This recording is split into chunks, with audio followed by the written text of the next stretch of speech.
আসসালামু আলাইকুম সবাইকে। আমি মোহাম্মদ জাওয়াদ আছি আপনাদের সাথে। আজকের এই ভিডিওতে আমি আলোচনা করব স্ট্রিং ম্যানিপুলেশন নিয়ে। অর্থাৎ পাইথনের যে স্ট্রিং ম্যানিপুলেশন সেটা। এটা আবার কি? আমরা মানুষকে ম্যানিপুলেশন দেখেছি বিভিন্ন ধরনের যন্ত্র-মন্ত্র, তন্ত্র দিয়ে বিভিন্ন টাইপের ম্যানিপুলেশন দেখেছি মানুষের। স্ট্রিং ম্যানিপুলেশনটা কি? আমরা জানি স্ট্রিং কি? স্ট্রিং হচ্ছে একটা পাইথনের ডাটা টাইপ, রাইট?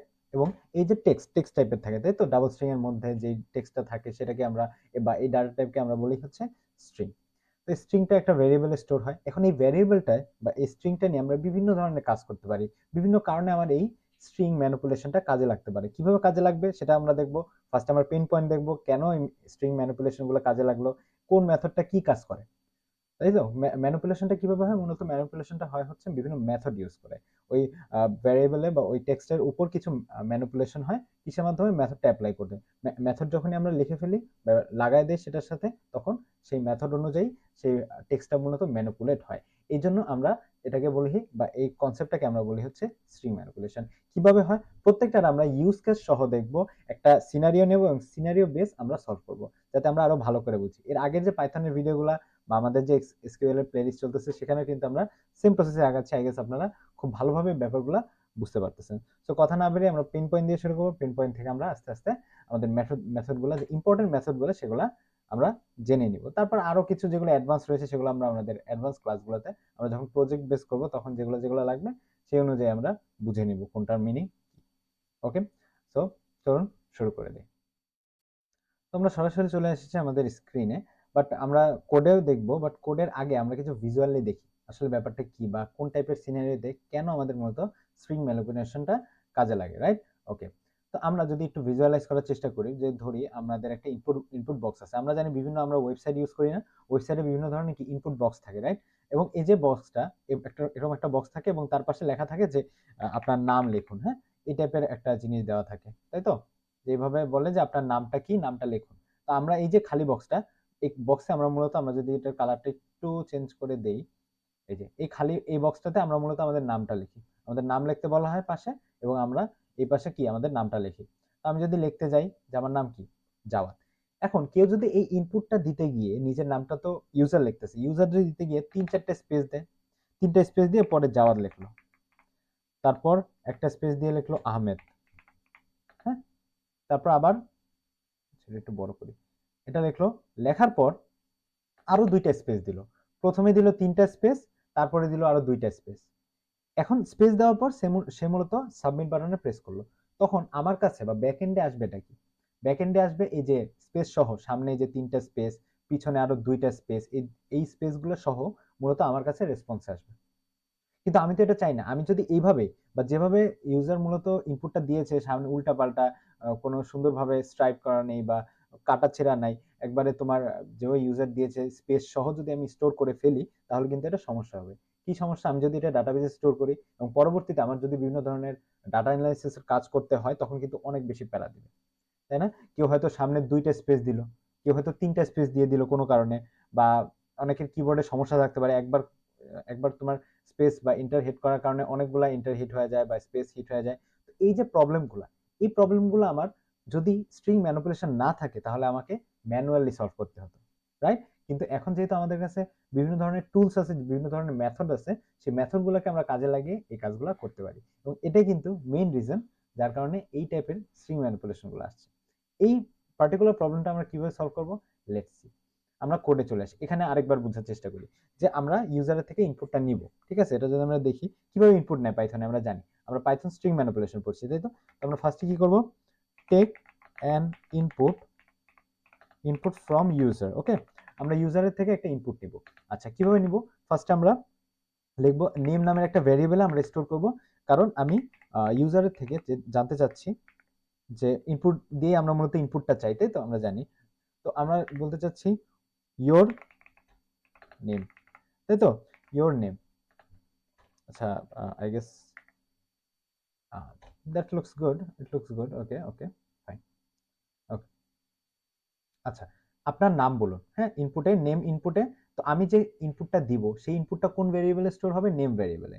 এখন এই নেম ভেরিয়েবলে আসলে প্রিন্টটা কি হবে সেটা যদি আমরা একটু দেখতে যাই, ফার্স্টে আমরা মূলত ইনপুটটা দিব, হ্যাঁ? ইনপুটের সময় আমরা কি দিব? স্ট্রিং। স্ট্রিং ব্যাক করবে বা স্ট্রিং রিটার্ন করে সবসময় ইনপুট। ফার্স্টে 3টা স্পেস, তারপরে দেখবো জাওয়াদ, তারপরে ঠিকভাবে দেবো আহমেদ, এগুলো ঠিকভাবে দিল, আবার লাস্টে 2টা স্পেস দিল। হ্যাঁ, তাহলে এই যে সামনে 3টা স্পেস, পরে আবার 2টা স্পেস, তাই তো? এখন আমি যদি আমার প্রিন্ট করি, বা আগে ইনপুটটা নিয়ে নিই। হ্যাঁ, এই যে আমার ইনপুটটা জানতে চাচ্ছে। আচ্ছা, তো আমি আমার ইনপুটটা দেই, যে কি, এই যে এটা আর কি, এই যে এটা আমরা কপি করে এখান থেকে কপি করলাম, এখানে এসে পেস্ট করে দিলাম, পেস্ট করে আমরা ইন্টার হিট করলাম, শেষ। এখন আমি যদি আমার ইনপুটটা দেখি, দেখবো যে সামনে এই কয়টা স্পেস, আবার পিছনে এই কয়টা স্পেস, এবং এটা যখন ব্যাকএন্ডে আসবে, এখানে আমি কোনো কামছাপ করলাম না। হ্যাঁ, আমি কোনো ম্যানিপুলেশন করলাম না, সুন্দর করে স্ট্রিংরে বা এই টেক্সটটা বা আমার এই নামটার এই সামনের স্পেসগুলো না সরিয়ে, পিছনের স্পেসগুলো না সরিয়ে, আমি যদি এই পুরাটা অ্যাজ আ হোল আমি যদি ডাটাবেজে স্টোর করি, এটা কিন্তু আমার সমস্যা হবে। কি বলেছিলাম, ডাটা অ্যানালিসিস বা ডাটা সায়েন্সের বিভিন্ন কাজের সময় আমার কিন্তু সমস্যা করবে। আমার সুন্দর করে ফরম্যাট করতে হবে, এগুলো আমরা কি বলি, ফরম্যাটিং করা। এই ফরম্যাটগুলো আমরা কিভাবে করবো, ম্যানিপুলেশন দিয়ে। কিভাবে এই প্রবলেমটা, পার্টিকুলার প্রবলেমটা আমরা কিভাবে সলভ করব? আচ্ছা, খেয়াল করি, এই যে নেম ভ্যারিয়েবলে এখন আছে এই যে স্পেস সহ, সামনে পিছনে স্পেস সহ জাওয়াদ আহমেদ, তাই তো? আমরা যদি প্রিন্ট করে দেখতে চাই, দেখতে পারি চাইলে প্রিন্ট নেম। আমরা ফার্স্টে আবার রান করব, রান করলে আবার ইনপুট চাবে, তাহলে এটাকে আমরা কপি করলাম, কপি করে আমরা এখানে আবার পেস্ট করব। পেস্ট করে আমি যদি রান করি, তাহলে এই যে আমার স্পেস সহ নামটা চলে আসছে, তাই তো? স্পেস সহ জাওয়াদ আহমেদ আসে পড়ছে। এখন আমি যদি নেম যে ভ্যারিয়েবলটা আছে সেখানে ডট, এখন আমরা ডট দেওয়ার পর আমরা এখন সুপার পাওয়ার চলে এসেছে, আমরা এখন পাইথনের যে স্ট্রিং ম্যানিপুলেশনের সুপার পাওয়ার, এই যে আমি যে স্ট্রিংটা নেম ভ্যারিয়েবলে স্টোর করেছি সেটাকে চেঞ্জ করার যে সুপার পাওয়ারটা, সেই সুপার পাওয়ারটা এখন আমরা পেয়ে গেছি। এখন আমরা ইজিলি কাজে করতে পারবো। কিভাবে? এখন আমরা কি চাচ্ছি, আমরা চাচ্ছি এই যে সামনের এই 3টা স্পেস এবং পিছনের নামের শেষের যে 2-3টা স্পেস, এগুলো আমরা কাট করে দিতে চাচ্ছি। কাট করে ফরম্যাট করে আমরা শুধু জাওয়াদ আহমেদটা রাখতে চাচ্ছি, স্পেস বাদে। মাঝখানে স্পেসটা থাকবে, সামনে পিছনে স্পেস চলে যাবে। তাহলে এটা কোনটার মাধ্যমে করবো বা কোন মেথডের কাজে লাগবে, সেটা হচ্ছে স্ট্রাইপ। কি? স্ট্রাইপ। এই যে স্ট্রাইপ মেথড, এখন স্ট্রাইপ মেথড কাজে লাগালাম, এবং এই স্ট্রাইপ মেথড কাজে লাগালে যেটা হবে, এখন যদি আমি নেমটাকে প্রিন্ট করতে যাই, আমরা যদি এখন রান করি, রান করার পর আমরা আবার স্পেস সহ যে আউটপুটটা সেটা দিলাম, দেওয়ার পর এখন আমি যদি রান করি, এটা কিন্তু স্পেস ছাড়া। ওকে, তাহলে এখানে কি হচ্ছে, আমরা যদি এটা কোনো ভ্যারিয়েবলে স্টোর করি, তাহলে আই গেস বুঝতে আরো ক্লিয়ার হবে। ক্লিন নেম, অর্থাৎ ক্লিন করার পর, ওকে, ক্লিন করার পর এখন আমরা রান করি, আবার সেই আউটপুটটা দিই, স্পেস সহ আউটপুটটা। ওকে, স্পেস সহ যে আউটপুটটা, এটা দিলাম। এখন আমরা যদি ইন্টারহিট করি, দেখবো যে এটা স্পেস ছাড়া। এবং এই যে ক্লিন নেম, এখানে যদি আমরা হোভার করি, তাহলেও আই গেস দেখতে পাওয়ার কথা। এই যে এখানে দেখো ক্লিয়ার নেম, এই ক্লিন নেমে স্টোর হচ্ছে কি স্পেস ছাড়া, এই যে উপরে দেখা যাচ্ছে স্পেস ছাড়া। কিন্তু আমি যদি এই যে নেমের উপর হোভার করি, এখানে স্টোর হচ্ছে এই যে স্পেস সহ। আমরা উপরে দেখতে পাচ্ছি কিন্তু স্পেস সহ, হোভার করলেই দেখা যাবে যে স্পেস সহ জাওয়াদের আগে 3-4টা স্পেস, আহমেদের পরে 3-4টা স্পেস, এটা নেমে। কিন্তু নেমের উপর যখন আমি স্ট্রাইপ যে মেথডটা, এটা যখন অ্যাপ্লাই করলাম, তখন সে সুপার পাওয়ার পেয়ে গেল, তখন সে নিজেকে ফরম্যাট করলো। ফরম্যাটটা কিভাবে আসলো, ক্লিন নেমে স্টোর হইলো, কারণ এটা তো রিটার্ন করছে কি, ফরম্যাট করা স্ট্রিং। ফরম্যাট করা স্ট্রিংটা কোথায় সেভ হলো, ক্লিন নেমে। এখন যদি আমি ক্লিন নেমের উপর হোভার করি, দেখতে পাবো এখানে কিন্তু কোনো এখানে কি মূলত স্ট্রাইপ করা বা ফরম্যাট করা স্ট্রিংটা স্টোর হয়ে গেছে। এখন যদি আমি ক্লিন নেমটা, এই যে ক্লিন যে নাম এবং তার সাথে সাথে নেমটাকেও আমরা যদি দুইটাকেই প্রিন্ট করতে চাই, হ্যাঁ, আমরা দুইটাকেই প্রিন্ট করবো, নেমটাকেও প্রিন্ট করব। এখন আমি যদি রান করি, আবার আমাকে স্পেস সহটা আমাদের দিতে হবে, দিলাম। ওকে, ফাইন। দেওয়ার পর আমরা যদি ইন্টার করি, দেখো এই যে প্রথমে ক্লিন নেম প্রিন্ট হলো কি, কোনো স্পেস ছাড়া, কারণ এটা ফরম্যাটিং করা। বাট পরের যে নেম, এই যে নেমটা, এই নেমটা তো ফরম্যাট করা নাই, তাই এর সামনে পিছনে কি মূলত স্পেসটা এসে পড়লো। এখন আমি এই ক্লিন নেম যেটা, সেটা তো ক্লিন করা হয়ে গেছে, সামনে পিছনে স্পেস চলে গেছে। এখন আমি এটা চাইলে আমার ডাটাবেসে স্টোর করতে পারবো, এবং এটাই হচ্ছে মূলত স্ট্রিং ম্যানিপুলেশনের কাজ। আমরা তো জাস্ট একটা ইউজ কেস দিলাম, এর আরো অনেকগুলো ইউজ কেস কিন্তু রয়েছে। এটা আমরা আস্তে আস্তে এক্সপ্লোর করবো। আমরা যখন প্রজেক্ট করবো, তখন আমাদের এই স্ট্রিং ম্যানিপুলেশনের অনেকগুলো মেথড কাজে লাগবে, এবং আজকে আমরা আরো অনেকগুলো মেথড কাজে লাগাবো। কিভাবে আমরা লুপ করতে পারি বা কন্ডিশন দিয়ে আমরা কিভাবে করতে পারি, কিভাবে আমরা সেগ্রিগেট করতে পারি একটা নির্দিষ্ট কন্ডিশনের উপর বেস করে, সেগুলো আমরা দেখবো। So let's see. এখন আমরা যদি এট লাস্ট আমরা একটা স্ট্রিং ম্যানিপুলেশনের একটা সংজ্ঞা দাঁড়া করাতে চাই, বা ডেফিনেশনটা কি, আসলে কি বোঝায় বা এটার কাজ কি, সেটা যদি আমরা লিখতে চাই, তাহলে আমরা কি লিখবো, যে মূলত আমরা বোল্ড করি এটাকে, হ্যাঁ, বোল্ড করে লিখবো হচ্ছে যেই ইট ওয়ার্ডস, ওকে, আমরা এখানেই লিখি, কোডেই লিখি যে when we need to change or clean a text, right? আমরা কি করতেছিলাম এখানে, এই যে টেক্সটটা, এই যে জাওয়াদ আহমেদ, এটাকে ক্লিন করতেছিলাম না, এটাকে চেঞ্জ করতেছিলাম না, এটা কি স্ট্রিং ম্যানিপুলেশন? তো আমরা যদি একটা ডেফিনেশন দ্বারা কথা চাই যে when we need to change or clean a text we use string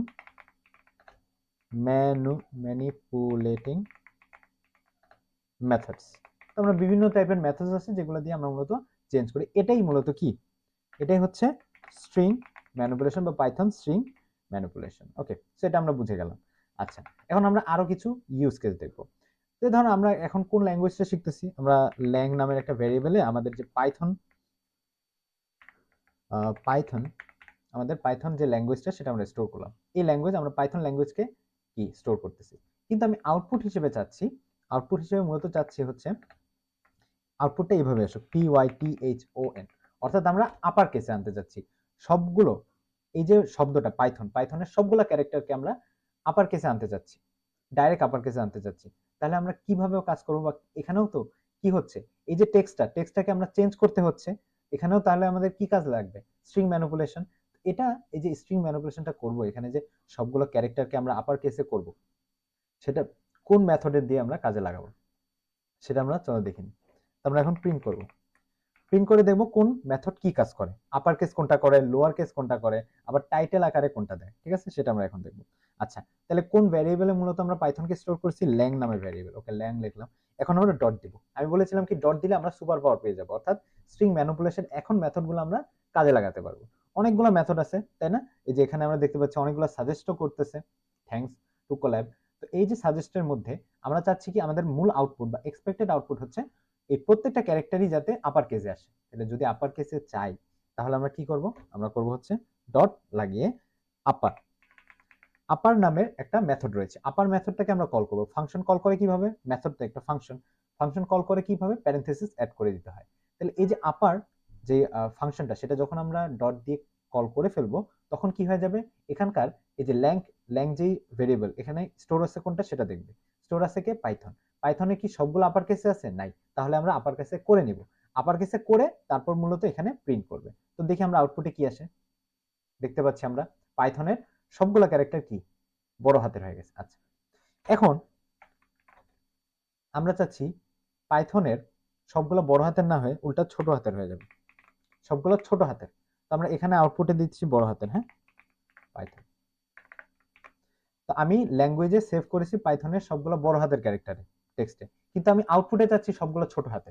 তখন আমরা কোনটা ইউজ করব, তখন কোন মেথডটা ইউজ করব, একেবারে সেম, নাম পড়লেই বোঝা যায়, সেটা হচ্ছে লোয়ার।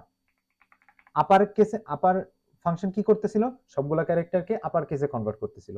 লোয়ার কি করতেছে, লোয়ার সবগুলো ক্যারেক্টারকে লোয়ার কেসে কনভার্ট করতেছে। তাহলে এখন যদি আমরা প্রিন্ট করি তাহলে দেখতে পাবো এই যে পাইথনে আমি সব সেভ করেছিলাম কি, বা আমরা এটাকে যদি ল্যাং2 বলি তাহলে আই গেস বুঝতে ইজি হবে।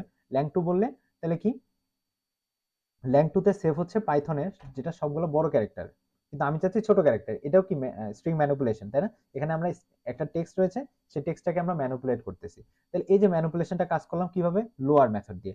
লোয়ার মেথড যখনই আমরা কল করে দিলাম ল্যাং2 এর সাথে, তখন সে খুঁজলো আচ্ছা কোনটার সাথে লোয়ারটাকে আমরা অ্যাটাচ করছি, ল্যাং2। আচ্ছা ল্যাং2 ভেরিয়েবলটা আসলে কি স্টোর করতেছে, বড় হাতের সবগুলো ক্যারেক্টারের পাইথন, কিন্তু আমি চাচ্ছি সবগুলো লোয়ার। তো লোয়ার ফাংশন যখনই কল করলাম তখন সবগুলো টেক্সট লোয়ারে হয়ে গেল, অ্যাজ সিম্পল অ্যাজ দ্যাট, খুবই ইজি। আচ্ছা, এখন আরেকটু ট্রিকি জিনিস, আমরা আমাদের নাম, তাহলে নাম নেম2 তে আমরা সেভ করলাম যে কামাল, কামাল ভাই, কামাল ভাই, হ্যাঁ এভাবে আমরা সেভ করলাম, বা আমরা কেটাকে ছোট হাতেরই দিলাম, বিটাকে আমরা ছোট হাতের দিলাম। এখন কি হবে, আমরা যখন নাম লিখি নর্মালি কি হয়, প্রথম শব্দগুলোর প্রথম অক্ষর কি হয়, বড় হাতে দিতে হয় না। দুইটা শব্দ আছে এখানে, প্রথম অক্ষর, আচ্ছা কামাল ভাই খারাপ দেখাইতেছে, আহমেদ, হ্যাঁ কামাল আহমেদ দিই, হ্যাঁ। তাহলে এই যে কামাল আহমেদ কি হয়, নর্মালি যখন আমরা কারো নাম বলি বা নাম যখন আমরা স্টোর করতে যাই, বা আমরা বিভিন্ন সময় এনআইডি ক্ষেত্রেও দেখছি যে নামের যদি দুইটা শব্দ থাকে, তিনটা শব্দ থাকে, হোয়াট এভার, প্রতিটা শব্দের প্রথম অক্ষর বা প্রথম ক্যারেক্টারটা কি বড় হাতের হয় বা ক্যাপিটাল লেটারে হয়, তাই তো। তো এখানে কি, কিন্তু আমি যখন বললাম ইউজারকে আপনি আপনার নামটা ফিল আপ করেন, সে কি করলো, সে সবগুলো ছোট হাতে দিয়ে দিল। বা সবগুলো বড় হাতে দিয়ে দিল, কিন্তু আমি তো এটা স্টোর করতে পারবো না। আমার স্টোর করতে হবে কি, মূলত জাস্ট প্রথম ক্যারেক্টার, অর্থাৎ প্রতিটা ওয়ার্ডের প্রথম ক্যারেক্টারটা আমার ক্যাপিটাল লেটারে আনতে হবে। তখন কি আমার চেঞ্জ আনতে হবে। টেক্সটের চেঞ্জ আনা মানেই স্ট্রিং ম্যানিপুলেশন। আবার আরেকটা মেথড আমরা কাজে লাগাবো, কোন মেথডটা, সেটা হচ্ছে টাইটেল। টাইটেল নর্মালি কি হয়, এরকমই হয় যে যতগুলো শব্দ ইউজ করছি তার প্রথম অক্ষর সবসময় ক্যাপিটাল লেটারে। তো আমরা যখন বিভিন্ন টাইটেল দেখি, টাইটেলে কিন্তু সেম ফরম্যাট ইউজ করা হয়। তাহলে এই টাইটেল ফাংশনটাও কি ফরম্যাট করবে, কি ফরম্যাট করবে, এই যে আমার নামের প্রতিটা শব্দের প্রথম অক্ষর ক্যাপিটাল লেটার করে দিবে। এখন যদি আমি রান করি, আচ্ছা ল্যাং টু, সরি নেম টু হবে, আচ্ছা নেম নেম টু, আচ্ছা নেম টু। দেখো ইম্পর্টেন্টটা কি, টাইটেল ফাংশন, টাইটেল ফাংশনটা কোন ভ্যারিয়েবলের জন্য কাজে লাগবে, এই যে নেম টু। তাহলে নেম টু যখন দিলাম তখন এই কামাল আহমেদ এটার উপর অ্যাপ্লিকেবল হবে। এখন আমরা যদি রান করি, দেখতে পাচ্ছি এই যে আমি কিন্তু লিখেছিলাম কামালের প্রথম অক্ষর কে ছোট হাতে দিয়েছিলাম, আহমেদেরও এ ছোট হাতে দিয়েছিলাম, বাট যখনই আমি টাইটেল ফাংশনটা কল করলাম ও বুঝে গেল, আচ্ছা আমার তাহলে কাজটা কি, প্রতিটা ফাংশনে আলাদা আলাদা কাজ। তার কাজ হচ্ছে প্রতিটা শব্দ, প্রতিটা শব্দের প্রথম অক্ষর বা প্রথম ক্যারেক্টারকে ক্যাপিটালাইজ করে দাও। সে ক্যাপিটালাইজ করে দিল সুন্দর করে, এই যে কামাল আহমেদ, এখানে কামালের প্রথম অক্ষর কে বড় হাতের, আহমেদের প্রথম অক্ষর এ বড় হাতের করে দিছি। As simple as that. এটা আমরা টানা তিনটা প্রিন্টের মাধ্যমে আমরা তিনটার কাজ জেনে গেলাম। যদি আমার সবগুলো বা একটা ভ্যারিয়েবলে টেক্সট স্টোর করা এবং টেক্সটের প্রতিটা ক্যারেক্টারকে আমরা বড় হাতের করতে যাচ্ছি, তাহলে সেটা আপার কেস। প্রতিটা ক্যারেক্টারকে আমরা যদি লোয়ার কেসে আনতে চাই, লোয়ার লোয়ার ফাংশন। আর যদি যদি কোনো শব্দের প্রথম অক্ষরকে আমরা আপার কেসে আনতে চাই, অন্যগুলো লোয়ার কেসেই থাকবে এমন চাই, সেক্ষেত্রে আমরা টাইটেল ফাংশন বা টাইটেল ফাংশনকে মূলত কল করব। As simple as that. আচ্ছা, আমরা আরো কিছু ফাংশন নিয়ে বা মেথড নিয়ে আমরা এখন কাজ করবো এবং সেটার কাজগুলো কি সেটা আমরা দেখে নিব। আমরা আরো একটা ইম্পর্টেন্ট ফাংশন বা মেথড নিয়ে আমরা এখন পড়ে ফেলবো, যেটা স্ট্রিং ম্যানিপুলেশনই করে। আমাদের আজকে পুরো ভিডিওটাই মূলত কাকে ডেডিকেট করা, স্ট্রিং ম্যানিপুলেশনকে, তাই তো? ওকে, সো আমরা আরেকটা পড়বো, ঠিক আছে। If we want to replace a word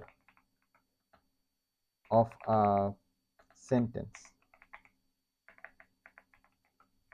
তাহলে কি সেন্টেন্স, কি সেন্টেন্স একটা টেক্সট বা স্ট্রিং এ সে স্টোর করলো, কিন্তু আমি পরে দেখলাম যে আচ্ছা এই সেন্টেন্সের একটা ওয়ার্ডকে আমরা চেঞ্জ করতে হবে বা রিপ্লেস করতে হবে। তাহলে সেক্ষেত্রে আমরা মূলত কোন মেথডটা কল করব সেটা আমরা এখন জানে নেব। আমাদের এখানে কিন্তু ইজিলি বোঝা যাচ্ছে, আচ্ছা রিপ্লেস মেথডটাই কল করতে হবে। এবং পাইথন এই জন্যই ইজি যে খুব ইংলিশের সাথে খুব বেশি বাইন্ড করা, ঠিক আছে। আমরা এই যে আপার কেস করে আপার ফাংশন, লোয়ার কেস করে লোয়ার ফাংশন, টাইটেল করে টাইটেলের মতো কাজ, তাহলে আমরা কিন্তু খুব ইজিলি বুঝে যাব, তাই না? তাহলে এই জন্য আমার কাছে পাইথনটা সবচেয়ে ইজি লাগে এবং সব জায়গায় কিন্তু ফার্স্ট ল্যাঙ্গুয়েজ হিসেবে পাইথনকেই শিখতে বলা হয়, স্পেশালি যারা নন আইটি ব্যাকগ্রাউন্ড থেকে আছে, বুঝছো? তো আমরা এখানে একটা এক্সাম্পল নিয়ে নিলাম যে মেসেজ বা এমএসজি একটা ভ্যারিয়েবলে স্টোর করছি। যে আমরা অনেক সময় আমরা যখন নতুন ফোন কিনি তখন আমরা দেখবো যখন সিমটা অন করি তখন আমাদের একটা এসএমএস আসে, কি SMS, welcome to Robi family, আপনি যদি রবি সিম কেনেন তাহলে রবি ফ্যামিলি। কিন্তু আমি একটা ভুল ধরলাম, আচ্ছা এটা তো রবি ফ্যামিলি না, এখানে আমি ভুল করে ফেলছি, কি করতে হবে, এটা তো রবি ফ্যামিলি না, এটা হচ্ছে আমার বাংলা লিঙ্ক কোম্পানির আমি সিম মূলত অন করছি, তাহলে এখানে রবি ফ্যামিলি কেন আসবে, এখানে বাংলা লিঙ্ক ফ্যামিলি আসবে। তাহলে এই যে রবি, যেই ওয়ার্ডটা সেটা আমরা রিপ্লেস করতে হবে, কিসের দ্বারা রিপ্লেস করব, বাংলা লিঙ্ক দ্বারা। তাহলে আমি যদি এখানে কমেন্ট লিখে দেই যে রবি, এখানে যে ওয়ার্ডটা রয়েছে সেটাকে আমরা কি করব, বাংলা লিঙ্ক দ্বারা রিপ্লেস করব। হ্যাঁ, বাংলা লিঙ্ক। আচ্ছা, এটা কোনো পেড প্রমোশন না, আমি জাস্ট এখানে এক্সাম্পল, এখানে বাংলা লিঙ্কের জায়গায় যে কোনো সিম কোম্পানি হতে পারে, হোয়াট এভার ইট ইজ। তাহলে রবি না, ভুলে আমি রবি লিখে ফেলছি, বাট আমাকে এটাকে রিপ্লেস করতে হবে বাংলা লিঙ্ক দ্বারা। তাহলে সেক্ষেত্রে আমরা এখানে কি এই পুরো স্ট্রিং এর মধ্যে আমরা মূলত চেঞ্জ আনতেছি না। তাহলে এই চেঞ্জ আনার জন্য কি আরেকটা স্ট্রিং ম্যানিপুলেশনের মেথড লাগবে। কোন মেথড, আচ্ছা আমরা তার আগে এটা আমরা রিপ্লেসড মেসেজ এই নামের একটা ভ্যারিয়েবলে স্টোর করব। কি স্টোর করব, কোন স্ট্রিং এ বা কোন স্ট্রিংটা বা কোন ভ্যারিয়েবলে আমরা মূলত এই রিপ্লেস যে মেথডটা সেটা অ্যাপ্লাই করব, সেটা আগে লিখতে হবে। তাহলে এমএসজি এই ভ্যারিয়েবলের উপর বা এই ভ্যারিয়েবলের মধ্যে যে স্ট্রিংটা মূলত স্টোর হয়েছে সেটাকে আমরা মূলত ম্যানিপুলেট করব। তাহলে সেটা আমার লিখতে হবে। তাহলে লিখলাম এমএসজি, ডট দিলে আমরা সুপার পাওয়ার পেয়ে যাব, যেটার মাধ্যমে আমরা ম্যানিপুলেট করতে পারবো। তাহলে কি করতেছি আমরা এখানে, মূল কাজটা কি, রিপ্লেস করা। তাহলে রিপ্লেস একেবারে ইজি, রিপ্লেস নামের একটা মেথড রয়েছে, সাজেশনেও দিচ্ছে। আমরা যদি প্যারেন্থেসিস দিই, এখন আমার কাছে সুপার পাওয়ার আসবে। আচ্ছা, উপরে বলেও দিচ্ছে ওল্ড এবং নিউ। আচ্ছা, ওল্ড নিউ কি, আমরা জানি আমরা যে ফাংশনে কিন্তু অ্যাজ আ আর্গুমেন্ট অনেকগুলো ভ্যালু দেওয়া যায়। তো ও মূলত দুইটা জিনিস নেয়, রিপ্লেস মূলত দুইটা জিনিস নেয়। আমাকে তোকে বলতে হবে যে আচ্ছা তুমি তো রিপ্লেস করতে চাচ্ছ স্ট্রিং থেকে, কিন্তু স্ট্রিং এর কোন ওয়ার্ডটা কে তুমি রিপ্লেস করতে চাচ্ছ। তুমি কি ওয়েলকামকে রিপ্লেস করতে চাচ্ছ, তুমি কি টু কে রিপ্লেস করতে চাচ্ছ, তুমি কি ফ্যামিলিকে রিপ্লেস করতে চাচ্ছ, সেটা আমার বলে দিতে হবে। আমি বলতেছি ফার্স্ট আর্গুমেন্টে বলবো যে আমি রবি নামের যে ওয়ার্ডটা সেটাকে রিপ্লেস করব। তাহলে আমার ফার্স্ট আর্গুমেন্টে রবি দিলাম, তারপর আমাকে কমা দিয়ে সেকেন্ড আর্গুমেন্টটা দিতে হবে। সেকেন্ড কোনটা, কি দ্বারা, নতুন কি শব্দ দ্বারা তুমি রিপ্লেস করবা। ওই যে রবি, এই যে আগের যে ওয়ার্ডটা রবি, রবিটাকে কি দ্বারা রিপ্লেস করবা, বাংলা লিঙ্ক দ্বারা, তাই তো। তো আমরা বাংলা লিঙ্ক লিখে দেবো এখানে, সেখানে বাংলা লিঙ্ক লিখে নিলাম, রিপ্লেস করলাম। এখন এটা মূলত রিপ্লেস হয়ে যাবে, রিপ্লেস হয়ে এই স্ট্রিংটা রিপ্লেস হয়ে কি হয়ে যাবে, welcome to Bangla link family. এটা কোথায় স্টোর হবে, রিপ্লেসড মেসেজ, এখানে স্টোর হবে। আচ্ছা, এখন যদি আমরা প্রিন্ট করি, আমরা দেখি আসলে রিপ্লেস হয়েছে কিনা, রিপ্লেসড মেসেজ। এখন যদি আমরা রান করি, ইয়েস, বাংলা লিঙ্ক দ্বারা এই যে রবি যে ওয়ার্ডটা রয়েছে সেটা বাংলা লিঙ্ক দ্বারা রিপ্লেস হয়ে গেল। এটাও কিন্তু অনেক টাইপের ইউজ কেস হইতে পারে, রাইট। আচ্ছা, এখন আমরা অনেক ইম্পর্টেন্ট, খুবই ইম্পর্টেন্ট, এবং আমরা প্রচুর পরিমাণে দেখেছি এই ধরনের জিনিস। আমরা অনেক সময় দেখি না যে মিনিমাম 8 ক্যারেক্টার্স এর পাসওয়ার্ড, অর্থাৎ আমার যদি পাসওয়ার্ড লিখতে হয়, আমাকে আমার পাসওয়ার্ডটাকে অবশ্যই 8 ক্যারেক্টারের হতে হবে, না হলে সেটা অ্যাপ্লিকেবল হবে না। আপনি ধরেন নতুন অ্যাকাউন্ট খুলবেন, তো নতুন অ্যাকাউন্ট বা আপনি পাসওয়ার্ড চেঞ্জ করবেন, সেক্ষেত্রে আপনাকে অনেক জায়গায় কিন্তু লজিক দেয় যে আপনাকে মিনিমাম 8 ক্যারেক্টারের হতে হবে। আপনার পাসওয়ার্ড যদি 8 ক্যারেক্টারের না হয়, তাহলে আপনি মূলত অ্যাকাউন্টটা ওপেন করতে পারবেন না বা পাসওয়ার্ডটা চেঞ্জ করতে পারবেন না, আপনার পাসওয়ার্ডটা ভ্যালিড হবে না, তাই তো। এটা কিভাবে চেক হয়, এটা পাইথনে আমরা এখন দেখবো, ঠিক আছে। খুব সুন্দর একটা ইউজ কেস দিয়ে আমরা মূলত দেখে নিব যে মিনিমাম 8 ক্যারেক্টার এটা কিভাবে হয়। সেটাও কিন্তু একটা মেথড বা ম্যানিপুলেশন দেওয়া। ধরি আমি একটা পাসওয়ার্ড নিলাম, পাসওয়ার্ড নামে একটা ভ্যারিয়েবল, সেখানে আমি পাসওয়ার্ডটাকে হোল্ড করব।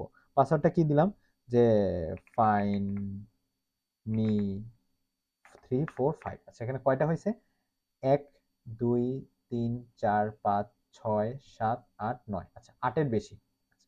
তাহলে আমি এখন ইফ এলস খাটাবো, কন্ডিশন খাটাবো যে ইফ।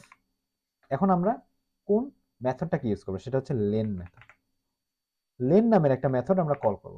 এটা একটু ব্যবহারটা একটু আলাদা, এটার যে ইউজ কেসটা আলাদা। দেখো, লেন ফাংশনটা কল করার পর তারপর আমাকে প্যারেন্থেসিসের ভেতরে আমার মূলত ওই পাসওয়ার্ড ভ্যারিয়েবল, অর্থাৎ যেখানে মূলত আমার পাসওয়ার্ডটা স্টোর করা, এই যে এই পাসওয়ার্ডটা স্টোর করা, সেই ভ্যারিয়েবলটা আমার দেওয়া লাগবে। তাহলে কোথায় পাসওয়ার্ড যে ভ্যারিয়েবল, সেখানে মূলত স্টোর করা আমার পাসওয়ার্ড। তাহলে এখানে পাসওয়ার্ডটা দিয়ে নিলাম, পাসওয়ার্ডটা দিলাম, ওকে ফাইন। দেওয়ার পর এখন আমরা ইফ এলস, তাহলে আমরা কোলন দিলাম। আচ্ছা, কোলন দেওয়ার পর তার আগে আমার লিখতে হবে কি, গ্রেটার 8। অর্থাৎ আমি এই লাইন দ্বারা কি বোঝাচ্ছি, যদি লেন্থ লেন লেন যে ফাংশন পাসওয়ার্ড, অর্থাৎ পাসওয়ার্ডের লেন্থ যদি 8 ক্যারেক্টারের বেশি হয়, তাহলে কি করবো, তাহলে আমরা ইন্টারহিট করবো। তাহলে বলবো প্রিন্ট করবো কি, ভ্যালিড পাসওয়ার্ড। এটা একটা ভ্যালিড পাসওয়ার্ড, কারণ তার পাসওয়ার্ড বা তার পাসওয়ার্ডের ক্যারেক্টারের সংখ্যা 8-এর বেশি। এলস কেসে কি, যদি 8-এর বেশি না হয়, অর্থাৎ 8-এর কম হয়, সেক্ষেত্রে কি প্রিন্ট করব হচ্ছে ইনভ্যালিড, তাই তো, ইনভ্যালিড। ওকে, ইনভ্যালিড কি পাসওয়ার্ড। এখন আমরা যদি রান করি, এখানে কিন্তু 9টা ক্যারেক্টার আছে, মানে 8-এর বেশি, তাহলে কোথায় এই ব্লকে ঢুকবে, এই ব্লকে ঢুকে চেক করবে ভ্যালিড পাসওয়ার্ড। আচ্ছা, ভ্যালিড পাসওয়ার্ড প্রিন্ট করবে, হ্যাঁ। তো আমি যদি এখানে 2-3টা ক্যারেক্টার কমায় দিই, তাহলে এখন যদি আমি রান করি, বলবে যে ইনভ্যালিড, কারণ এখন কিন্তু 7টা ক্যারেক্টার হয়ে গেছে। তাহলে এটার আমরা রিয়েল লাইফ এক্সাম্পলে দেখলাম, আমরা যে বিভিন্ন জায়গায় দেখি যে আমাদেরকে বলে কিভাবে চেকটা করে, ব্যাক এন্ডে কিভাবে চেক করে। আচ্ছা, আমি তো পাসওয়ার্ডটা দিলাম, সে কিভাবে চেক করলো, কোন মেথড দ্বারা চেক করলো, সেটাও কিন্তু আমরা এই এক্সাম্পলে দেখে নিলাম। So it looks interesting, right.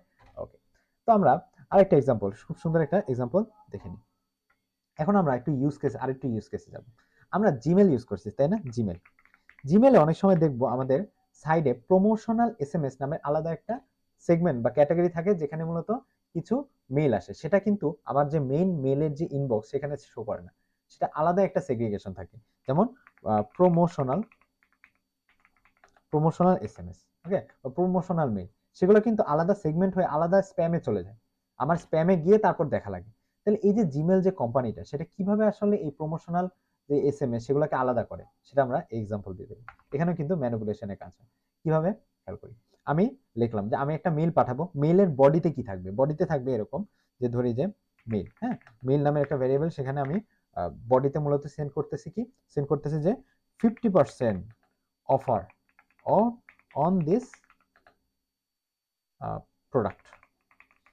হ্যাঁ, এই যে 50% অফার, তাহলে এই যে 50% অন দিস, এটা শুনেই বোঝা যাচ্ছে এটা প্রমোশনাল, আমার প্রোডাক্টের প্রমোশন করতেছে যে আপনি যদি এখন নেন, তাহলে আপনি 50% অফার পাবেন, তাহলে এটা একটা প্রমোশনাল।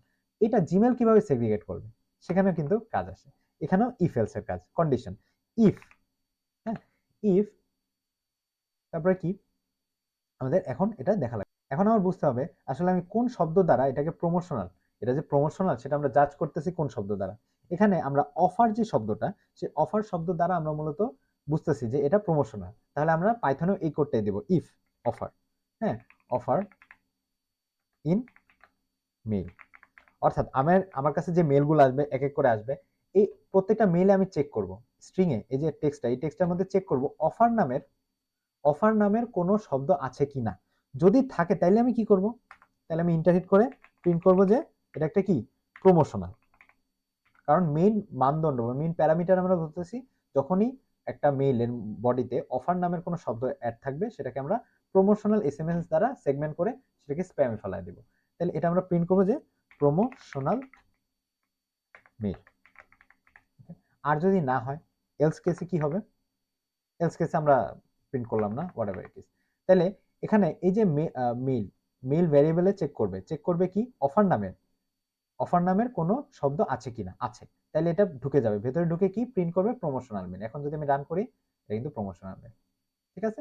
আর যদি আমি অফার না থাকে, অফার নামের কোনো শব্দ, এখন যদি রান করি কিছুই রান হবে না, কারণ আমরা এলস কেসটা আমরা ইউজ করি না, বা এলস কেসের ক্ষেত্রে আমার কি হবে সেটা আমি লিখিনি। তো এটাও একটা খুবই ইউজফুল একটা ইউজ কেস। আচ্ছা, তো এই ছিল আজকের ভিডিও। আই গেস আপনারা খুব ভালোভাবে বুঝে গিয়েছেন টপিকটা, আর কোনো কনফিউশন থাকবে না হোপফুলি। আমরা আসলে তেমন কোনো অ্যানিমেশন থাকে না আমার ভিডিওগুলোতে, তো যার কারণে হয়তো বোরিং লাগতে পারে, বাট আমি চাই আপনারা ভালোভাবে বুঝুন। আমি সিনারিও ক্রিয়েট করে বোঝানোর চেষ্টা করি যাতে আপনাদের জন্য আরো ব্যাপারগুলো ইজি হয়ে যায়। আপনি এআই এর হেল্প নেবেন অবশ্যই। তার যদি কোনো কনফিউশন থাকে অবশ্যই কমেন্ট করে জানাবেন। আরো ইম্পর্টেন্ট ভিডিওগুলো আসবে হোপফুলি। আমরা অলরেডি কন্ডিশন লুপস এগুলো কিন্তু পড়ে ফেলেছি। সামনে আরো প্রজেক্ট নিয়েও ভিডিও আসবে, সে পর্যন্ত ভালো থাকবেন, সুস্থ থাকবেন। আরো ইম্পর্টেন্ট কোনো টপিক নিয়ে চলে আসবো আপনাদের কাছে। Good bye, see you again, আল্লাহ হাফিজ।